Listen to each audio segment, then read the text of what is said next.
Hey there, everybody, and welcome to the Happiness Jungle TV show with yours truly, your Chief Happiness Officer, Lyn-Dee Eldridge. I am more than stoked today because I am in our home studio in Nashua, New Hampshire, sitting with my co-host, Cami Baker. And today we want to talk to you about not allowing your past to dictate your future. If anything, we want you to use your past to fuel you, to become everything and more that you want to become. So that's what Cami and I are going to be sharing with you today. And I could not be more excited to be sitting across from Cami versus on screen, different screens with Cami. So Cami, it's good to see you. It's good to be here with you. And, you know, thank you for everything that you do, not only for yourself, not only for your clients, but also for the Happiness Jungle TV show, because you really stepped in when I needed you the most. Well, you know, to go into the theme that you have chosen for today, Yes. 2 years ago, when I had gone through a really, really rough patch, and we don't want to let our past dictate our future, you saw I was a mess, and you said, all right, let's put our big girl panties on, let's fix ourselves, come on the show.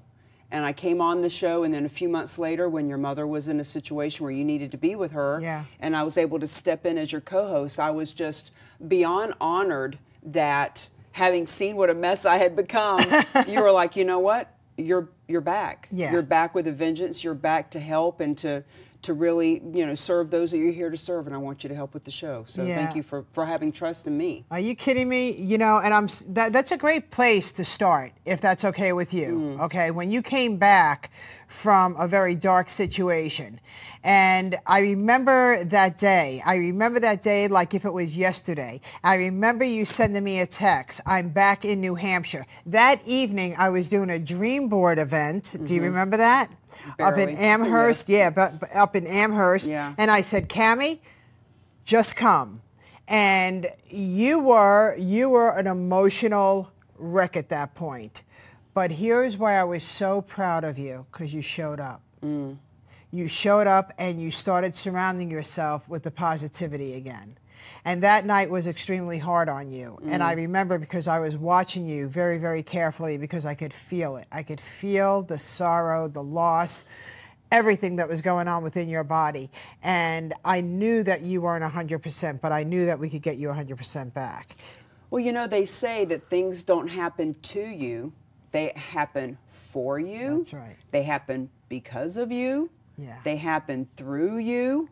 So when you think about that, you know, so many people could be in a situation like that, in a very negative, hostile personal relationship, and they could be in the "oh, was me" and not have another relationship and be afraid and all of that. But I looked at it as, you know what, I put myself out there. No risk, no reward, and I risked it all, and I didn't get the reward I was looking for. But, you know, I always look for, what can I get out of that situation? It is not a failure as long as we learn and grow from it. And a couple of things that I got from that situation, first of all, I've always been very independent, straight shooter, you know, do what I say what I do. And I had met women over the years, and men, who had been in very controlling, dominating relationships. And if I said to the person, hey, let's go dancing, or let's go to this networking event, or let's go do something, if she were to say, oh, I can't do that, I have to go home, I would always say, girl, put on your big girl panties and just come on. That's right. But after that situation I was in, I have a lot more compassion for people. I know what it's like to be in a situation like that. Yeah. I'm not as quick to judge others. And being that free spirit that I've always been, when you have your freedom taken away, boy, do you appreciate it when you get it back. I felt like a bird whose wings had been cut, and I wasn't able to fly. And I told this person that, I said, you are sucking the life out of my body. My soul is leaving me. Yeah. You have got to let me breathe. And because he wouldn't let me breathe, it was either be completely consumed by that person and just let myself disappear, or get out and save myself. And I chose the latter, and that's why we're here. Yeah, and I love that. You know, my first book, Tears of Fears Behind Closed Doors, I speak about the domestic violence that I was not only brought into it at the age of 18, I married into it. And I speak about how to get out safely. And if you feel like you're chained to love, you should not be chained to love. You should be linked to love. There's complete difference in that, right? So if any of our viewers feel like you are literally chained, you know, that like handcuffs, and you're just, you want it so badly, the love, and yet you're not able to receive it because it's not coming to you. Well, I had a friend of mine during that time. I was very sequestered. I wasn't allowed to talk to my friends. It wasn't that this person said, you can't do it, but they had a very manipulative way of letting me know the consequences if I were to do something. I was never told you can't do it, but I knew that if I did, I knew the repercussion of it, so I just flat out didn't do stuff. Yeah. Including me starting to not look people in the eye. I remember being at the gym and just looking down and not looking people as we passed in the hallway because I was afraid the guy I was with would say, how do you know them? Why are you looking at them? Do you like them? Yeah. Do you want them? Do you want them? Oh, is that who you're texting late at night? So I just quit even looking people in the eye. But this person said to me, Cami, that's not love. Right. I don't know what that is, what it is that you've got going on there, but it's just not love. And, you know, when we talked about this topic for the show, I kind of was thinking of, you know, when I was adopted and growing up and my alcoholism and all that. But I'm kind of glad we've spun into this because it just goes to show. People have said to me, how can someone like you get pulled into something like that? You think of somebody that's weak or weak-minded or just doesn't have self-worth or whatever, being consumed into a relationship like that. But any of us, and to your point, we just want to be loved. Yeah. We just want love. And instead of being embarrassed about the choices that I made, frankly, I'm proud of them. It just goes to show how much of a human being I am, how much I do have feelings, how much I do want to be loved, that I was willing to go to that extreme to find it. And frankly, I'm not jaded, and I'm still looking for it. Yeah, I love that. And you don't know what goes on behind closed doors. So you weren't physically abused. You were mentally abused. And I speak about that in my book, because when you're mentally abused, you don't see it coming. You don't even know it's happening. And all of a sudden, you fall into the pattern of saying, I'm sorry a lot. That's one of the first clues that there's something not right here. And when you say that, you know, you went to the gym and instead of being Cami, who looks up and wants to just greet everybody just with a friendly hello and brighten everybody's day, it was taken from you silently. And you just wanted to avoid any confrontations and any consequences that were going to happen because the other person had a challenge. It was his challenge, but he went ahead and made it your challenge. Well, and I learned a new term because of all that called gaslighting. Yes. And so for our viewers to, you know, if you find that you're in a relationship where you're questioning your own sanity, maybe he is right. So for me, I wasn't saying I'm sorry, but I was questioning everything that I said and did. I started thinking, well, he was in a 20-year marriage, and I've only been in 5-year relationships. Maybe he does know how a relationship works. Maybe this is what it's like to be in a long-term relationship. Maybe I am crazy, or he would say something to me, and then when I would bring up that he said it, he would say, I didn't say that. You know, to the point, and you know, the first couple of times I thought, yeah, you did. But then I got to thinking, well, maybe you didn't. Right. See, so it's that mental, slow abuse that happens.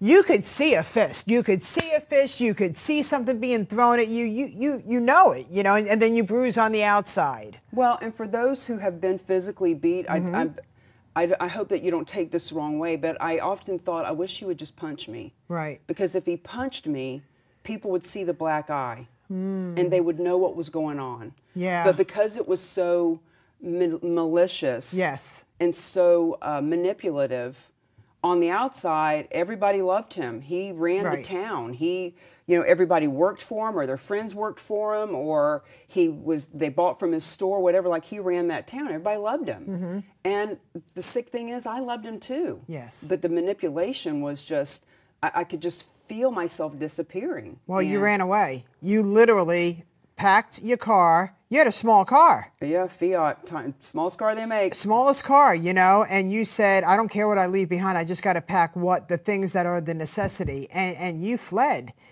And you know, Cami, it's funny because when we bring that up, I was physically abused. I was mentally abused. I was all of it, you know. So when you say, you know, you wish that he would have punched you so somebody would have recognized it, well, guess what you would have done? You would have had an excuse. Oh, yeah. I fell. I can't believe I hit my head like that, you know. Yeah. Or the bruise on my arm. I was such a klutz that day. Yeah. You know, there is so whether it's physical abuse or mental abuse, they're both bad. They're both bad.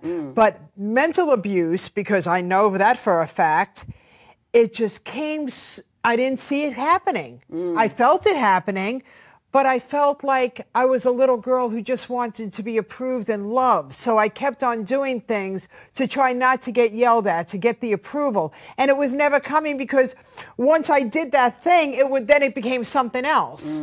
And it was a constant battle with, and then you become into the trap of not liking yourself. You're not sure of yourself. You don't want to look in the mirror anymore. So I remember when you were with that person, and Cami, you were doing videos like non-stop prior to you leaving the state of New Hampshire, prior to you moving into another state with this man, right? And then I didn't see you anymore. But then I would see you doing videos with him. I knew right there, because I know you, because I'm attached to you that way, that there's something not right there. There's just something not right. Well, you know, the show's gone in a little bit different direction, but for those who are watching, if you're in a relationship where, you know, with this person, if I went to take a picture, he was in every picture. Right. And if I tried to take a picture by myself, the question of, well, why would you need a picture without me? You're my true love. If we're together, you should never need a picture without, who are you going to send that to? Right. Why would you post a picture of yourself on Facebook without me? What, are you trying to let people know that you're available? Just all this manipulation. And even, you know, we went to pick up a car that was part of an auction that was happening, and we rode together, and I got in this cute little convertible to drive it back because we were auctioning it off. Cute little car, and I wanted to do a Facebook Live to promote the car and how much fun it is to drive it. But I dared not do a Facebook Live by myself for fear of the repercussion of, you did that by yourself. Who do you want to see you by yourself? Why did you wait till I wasn't with you to do that? And it was just all these things that were happening. If you have someone that is manipulating you to that point, there's something wrong with that. And one of the reasons he didn't want me to talk to my friends and when I got there, I wasn't allowed to make friends. The only people I hung out with were he and his friends, and I couldn't even hang out with them unless he was there. And I wasn't allowed to talk to people here. Once again, he didn't say you can't, but if I got on the phone with somebody, I would be berated with questions about, you know, what's so important about that? We're together. If you need to take time away from me to go talk to someone else, are you making money? Are you making us money? Like, why would you even be talking to them? And I realized when it was all said and done that one of the reasons he didn't want me talking to people was because when I did, they would say things like, you're doing what? Right. He said, what? Time will either expose you or promote you, and he was afraid of being exposed. And one thing that he said on a daily basis was, are you talking about me? Hey, I saw you over there with a customer. Did you talk about me? You can't go to yoga, because if you go to yoga, you're going to be friends with those women, and women talk about men, and you're going to talk about me. So we don't want to let our past dictate our future. Right. So how did it fuel you? So how did it fuel me? Well, I tell you, experiences help you to see what you want and what you don't want. Right. You know, and I'll certainly see those signs next time. Frankly, I'm still open, and I still know that I deserve love and I want love, and at the same time, I start to notice very quickly if there's dominating or controlling statements made in the first couple of days. I'm like, whoa, red flag, red flag. Right. And let's talk about that for a second, because change is very, very difficult. Okay, so I'm really thrilled that this is the way the show went. Neither one of us knew where this was going to go, but I am absolutely thrilled that this is where it is, because now we want to talk about, okay, we are going to get out of this relationship, and there is a way. Okay, number one, there's a lot of 800 lines, support lines. Please call them. Please speak. You're talking to people that have been there and want to help you get out of it safely. That's number one. Number two is that it makes you so conscious of your next relationship. Now, prior to you ending that relationship and starting a new relationship, I am asking everybody out there to take a break from a relationship and learn about you. Learn about what it is that you want to do. What are you passionate about? What do you love to do? And then I want you to go out and do those things. I want you to learn about you. I want you to fall in love with you so much that you feel like somebody else is loving you. And don't be hung up on why did he do that? Right. His issue, what he or she, whatever That's right. situation. Yeah, we want to talk about it. We want to vent it. We want to get it out. But for me, I needed to look at what was my part in this. Right. You have to take ownership. Ownership. Yep. What did I do to, now, don't get me wrong, if someone punches you in the face, you shouldn't sit around thinking, wow, I deserve that. That's not what I'm saying. But what was going on in me that had me see red flags, right, but dismiss them, and to move forward anyway? What was so desperate in me that I wanted love so badly that I would do and put up with certain things, you know? And how can I learn from that and not let it happen again? Right, exactly. So it's very difficult when you are starting a new relationship and you're attracted to somebody. And things are going very nicely for the first few days, for the first few weeks. You're hearing things that are kind, and they're nice, and they're present. And then within a matter of time, and I don't know how long that time is, it could be weeks, it could be months, you know, but all of a sudden, here comes time will either promote you or expose you. And the person isn't showing up for you as much as they were. And now you're chasing it again. You're falling back into the pattern, right? I've heard it said that if there's something that you feel like you need to say, and you don't want to say it, that's the thing you should say. Yes. And if there are things that that person is doing that you're not telling your friends, then there's a problem with that. If there's something going on in your relationship and you're afraid or embarrassed to talk to your friends about it, what's that all about? Yeah. You know, because when I did talk to my friends, I didn't want them to know that I couldn't go to yoga class. Right. Like Cami Baker couldn't do a Facebook Live by herself. Right. Couldn't go to the bathroom by myself. There were no doors inside the home. Wow. And when I would go to the bathroom, he would go with me. Right. It's crazy, right? So the first thing that we all have to understand is communication is power. And when we learn, I teach a lot of people about communication and how to respond and not react, how to pause and not say what's on your mind. Just duct tape thy mouth and leave it alone, and just because the more that when you're in a situation, when you're in an argument, when two people start arguing and it turns into a yelling match, nobody hears anybody. So I want us to be able to truly control our part, and that is communication. So I know with my former first husband, and he's known as Anus in the Tears of Fears Behind Closed Doors books, because that's exactly what he is. And you know what's really funny, Cami? People don't change, right? You think people change. People don't change. So I was his second wife, and then he got married a third time and a fourth time. But his third wife and myself are very close now, where he kept us separate because he didn't want her to meet me. He didn't want her to see that his wife was really a nice woman, right? The mother of his daughter, right? He didn't want that.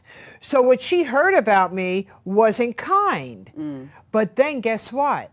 He started to expose himself. I gave her my book after we met, and she called me after she read it. She said, I just read my life. I just read my story with him. I said, I know you did. And she has grown so much since she's also let go of the poison, right? But communication is so on your side if you allow it to be. Well, communication is key, and I like to bring a lot of different flavors to the buffet. Yeah. Because on one hand, you said, you know, watch what you're saying. You know, you want to choose. You don't want to trigger him. You don't want to trigger the person. You want to choose words. You want to respond, not react. And also, on the flip side of that, I found myself completely unable to talk. Me, right? So we would have it wasn't even really an argument. It was him telling me the law and what was going to happen and trying to get me to talk, but I felt like I was...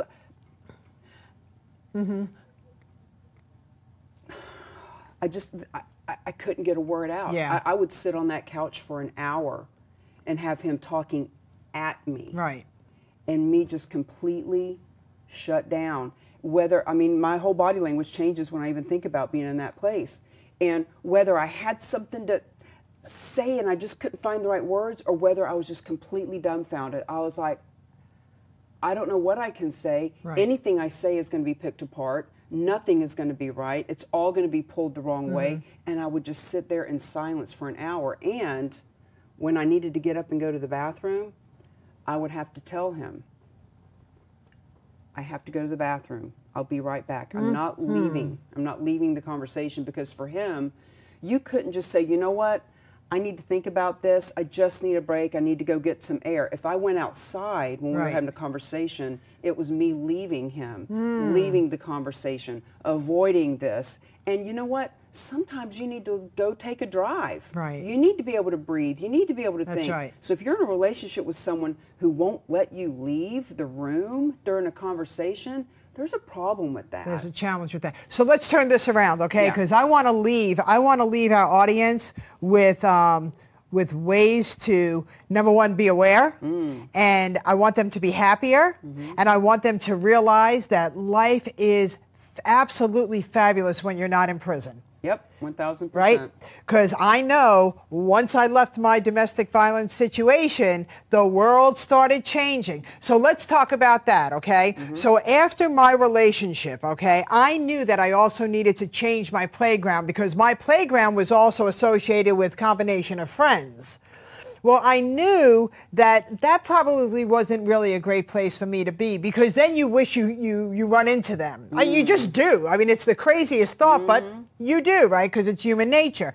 So the first thing that I want to recommend to everybody is find a new playground. Find people that don't know you. Find people that are going to get to know you, so you get to start a brand new beginning. And there's a lot of ways to do that. Meetup.com, you know, you could get on there. You can list all of the things that you love to do: kayaking, swimming, knitting, skiing, business, right? Anything. I love that you bring this up, because every time I get interviewed, when people say, what's that pearl of wisdom? What's that thing you want to leave with our viewers or our listeners? I always say, change your playgrounds and change your playmates. Yes. Usually it's from the perspective of, if you want to be an entrepreneur, then hang out with entrepreneurs. Right. If you want to be a positive person, hang out with positive people.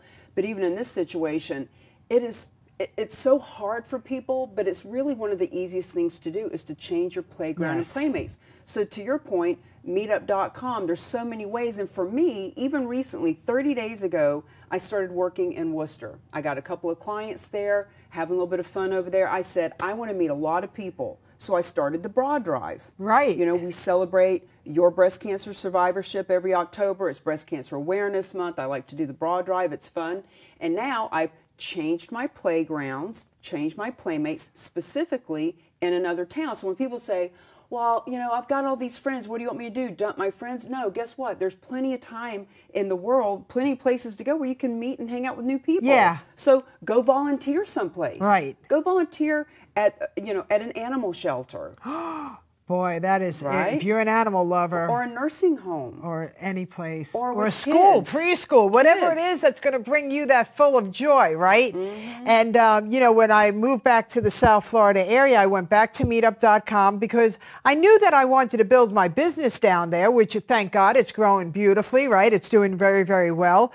But I also wanted people to play with, because I enjoy life. So I went ahead and I put in, you know, people that walk or kayak, so I went ahead, and it tells you they're meeting at such a place at such a time, and you go, and everybody welcomes you, because that's what it's for.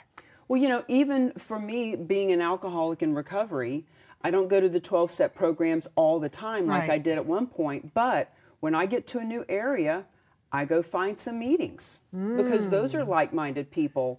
And as an addict, when I'm with other addicts who are in recovery, it doesn't matter what state I'm in, what country I'm in, I always, if I walk in that church basement or that conference room, or even in Las Vegas, they have them in hotel rooms.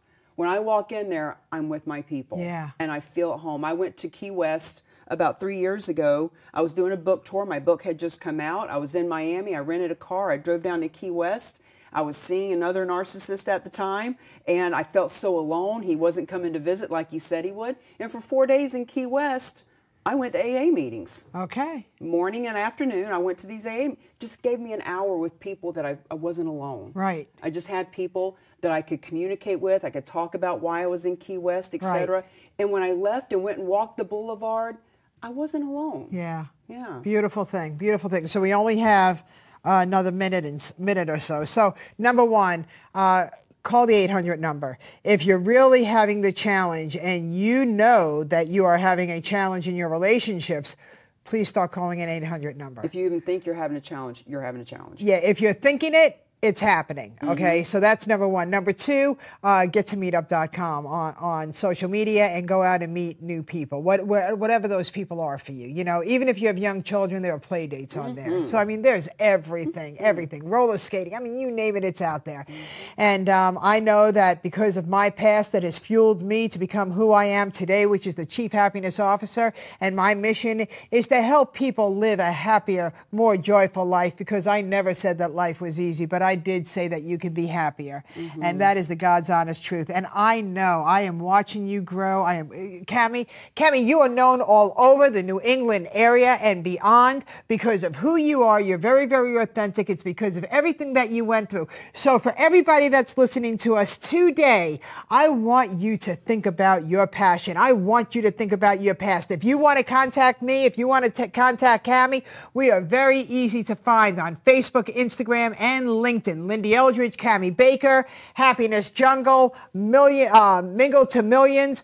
We are here for you. And if you are ready, we will help you with the right direction so you could fuel your tomorrow. What else you got to say? You got 3 seconds. Change your playgrounds to playmates, whether it's Meetup or wherever you want to go. Find the people. Whoever has what you want, find them and hang out with them. Amen. Bye, everybody. Have a happy today and tomorrow. It's all up to you.